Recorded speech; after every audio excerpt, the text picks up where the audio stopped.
السلام علیکم ورحمۃ اللہ وبرکاتہ۔ امید کرتا ہوں آپ تمام دوست و احباب خیر و عافیت سے ہوں گے۔ آج کل لوگوں کا ایک بڑا مسئلہ بن چکا ہے ٹینشن اور فکر کا۔ کبھی مال کی ٹینشن ہے، کبھی جائیداد کی ٹینشن ہے، کبھی پراپرٹی کی ٹینشن ہے، کبھی کسی نے قرضہ لے لیا یا کسی سے قرضہ لے لیا تو اس کی ٹینشن ہے۔ تو ان ٹینشنوں میں ہی اس کی زندگی بسر ہو رہی ہے اور اس کو کسی طریقے سے کوئی چھٹکارا نہیں مل پا رہا ہے، اور آدمی دن بدن اسی ٹینشن اور اسی فکر میں گھلتا اور پگھلتا چلا جاتا ہے اور اسے کوئی راستہ نظر نہیں آتا ہے۔ جبکہ اللہ تبارک و تعالیٰ نے انسان کو اور مومنوں کو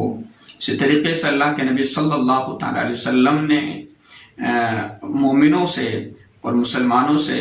آخرت کے بارے میں فکر مند رہنے کا کہا ہے کہ آپ جنت اور جنت کی آپ فکر کیجئے، اچھے اعمال کی فکر کیجئے، آپ اپنے ایمان کی فکر کیجئے، آپ اپنے اعمال کی فکر کیجئے۔ ان چیزوں کے بارے میں فکر مند رہنے کا کہا ہے، نہ یہ کہ آدمی جو ہے مال اور جائیداد، پراپرٹی، اسی طریقے سے طرح طرح کی ٹینشنوں اور مصیبتوں کو لے کر اپنے دماغ میں گھومتا رہے۔ ان تمام چیزوں سے آدمی کو اگر چھٹکارا پانا ہے تو سب سے پہلی چیز تو یہ ہے کہ آدمی اپنے اعمال کی فکر میں لگ جائے۔ نمبر 2، اپنی جنت کی فکر میں لگ جائے، اللہ کو راضی کرنے کی فکر میں لگ جائے۔ اسی طریقے سے اللہ کے رسول صلی اللہ تعالی علیہ وسلم کو راضی کرنے کی فکر میں لگ جائے تو تمام کے تمام جو دنیاوی فکریں ختم ہو جائے گی۔ تو سب سے پہلی چیز، اگر کسی آدمی کو کسی بھی چیز کے بارے میں ٹینشن اور اس کو فکر ہے، غم ہے کسی بھی چیز کا، چاہے مالی اعتبار سے ہو، جانی اعتبار سے ہو، یا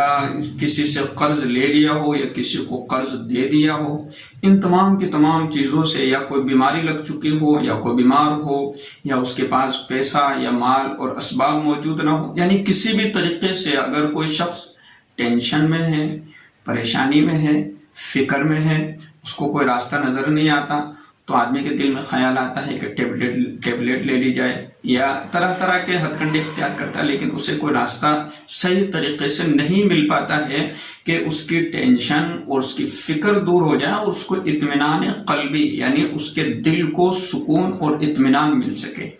تو یاد رکھیے، سب سے پہلی چیز ہے کہ آپ وضو کریں اور وضو کرنے کے بعد 2 رکعت نفل نماز پڑھیں اور اللہ سے اطمینان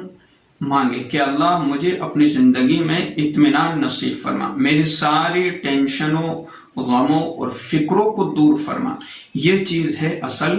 جو انسان کے غم اور فکر کو دور کر سکتی ہے۔ اسی طریقے سے وضو کر کے قرآن کریم کھول کر بیٹھ جائے اور اس کا پڑھنا شروع کرے اور دھیان اور توجہ کے ساتھ پڑھے انشاءاللہ، کیونکہ ہمارا جو دماغ ہے، جس چیز میں ہمارا دماغ تھا، جس کی فکر میں تھا، وہاں سے ہٹ کر کے ہمارا ذہن تھوڑا ادھر آ گیا، اس لیے ہماری ذہنی جو فکر ہے وہ کم ہو جائے گی۔ اسی طریقے سے کہیں پر اگر قرآن کا درس ہو رہا ہے، قرآن کا حدیث کا درس چل رہا ہے، یا اللہ اس کے رسول کی بات کسی مجلس میں، محفل میں کی جا رہی ہے، تو وہاں پر جا کر کے تھوڑی دیر بیٹھ جائے، کیونکہ ان ایسی مجلسوں میں جہاں قرآن، اللہ اور اس کے رسول کی بات ہوتی ہے، جہاں حدیث کا درس ہوتا ہے، تو وہاں پر فرشتوں کا نزول ہوتا ہے، اللہ کی طرف سے رحمت وہاں پر اترتی ہے، تو اس کے دل کو اطمینان حاصل ہوگا اور اپنی جن فکروں میں وہ لگا ہوا تھا ان تمام فکروں کو وہ تھوڑی دیر کے لیے بھول جائے گا۔ یہ نہیں کہ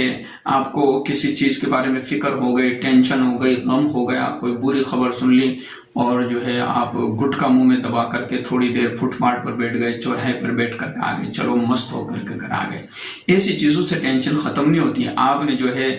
2-3 سگریٹ مان لی باہر بیٹھ کر کے، تو یہ چیزیں ٹینشن کو ختم کرنے والی نہیں ہے، بلکہ آدمی کو ٹھیک ہے، لیکن اللہ کا ذکر اور اللہ کی فکر میں لگ جانا اور پھر قرآن کو پڑھنا، اس سے جو سکون اور اطمینان ملتا ہے وہ واقعتاً اس چیز کو وہی سمجھ سکتا ہے جس نے اس چیز کا تجربہ کیا ہوگا، اور پھر مزید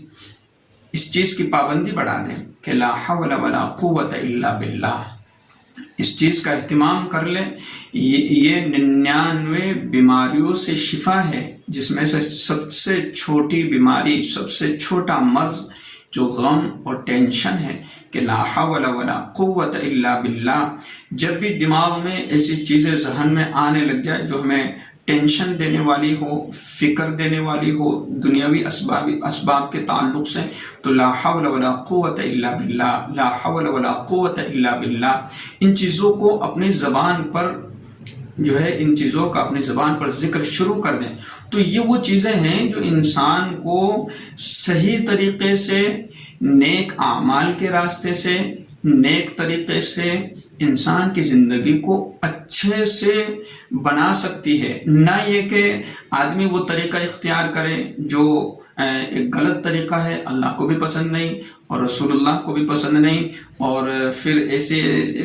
وہ چیزیں اختیار کر لیتا ہے، تو وہ سب ٹھیک نہیں ہے. لیکن بہتر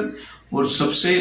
اچھا عمل یہ ہے کہ اللہ کو یاد کیا جائے ایسے موقع پر. الا بذکر اللہ تطمئن القلوب، کہ اللہ ہی کے ذکر سے دلوں کو اطمینان ملتا ہے، سکون ملتا ہے. فاذکرونی اذکرکم، اگر تم میرا ذکر کرو گے تو میں آسمانوں میں تمہارا ذکر کروں گا، فرشتوں کے درمیان میں. جب اللہ نے اتنی صاف اور صراحت کے ساتھ بات کہہ دی کہ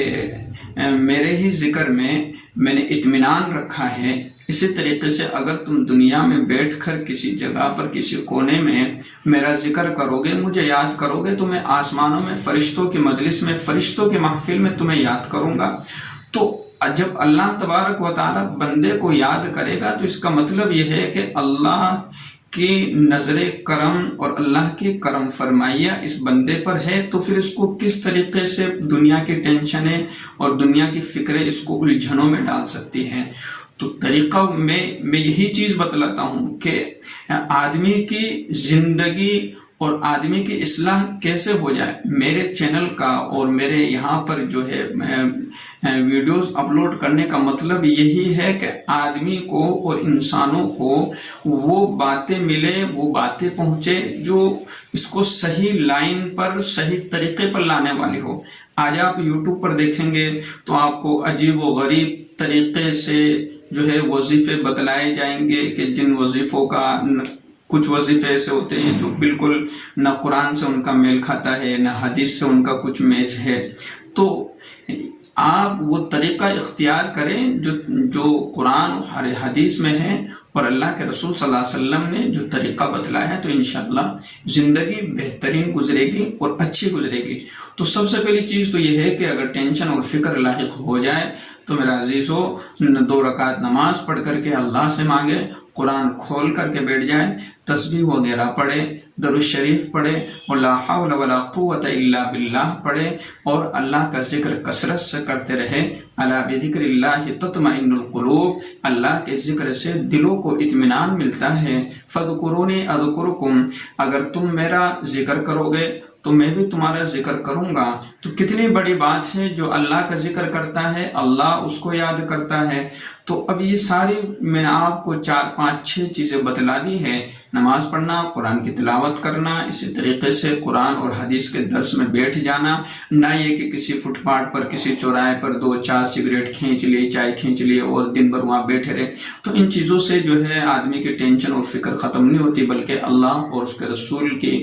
بتلائی جانے والی باتیں جو جن مجلسوں میں ہوا کرتی ہے ان میں بیٹھیں تو اس کے دل کو کچھ سکون ملے گا. اور یہ جو دنیاوی جو ٹینشنیں ہیں، یہ ٹینشنیں ختم اس اعتبار سے ہوگی کہ جب ایسی مجلسوں میں اللہ اس کے رسول کی بات ہوگی اور جنت اور جہنم کی بات ہوگی تو جہنم کی تکلیفیں اس کو زیادہ سخت نظر آئے گی، تو یہ دنیاوی تکلیفیں اس کو سارے کے ساری ختم نظر آئے گی، ہلکی نظر آئے گی. تو یہ چیزیں میں نے آپ کو بتلا دی. السلام علیکم ورحمۃ اللہ وبرکاتہ.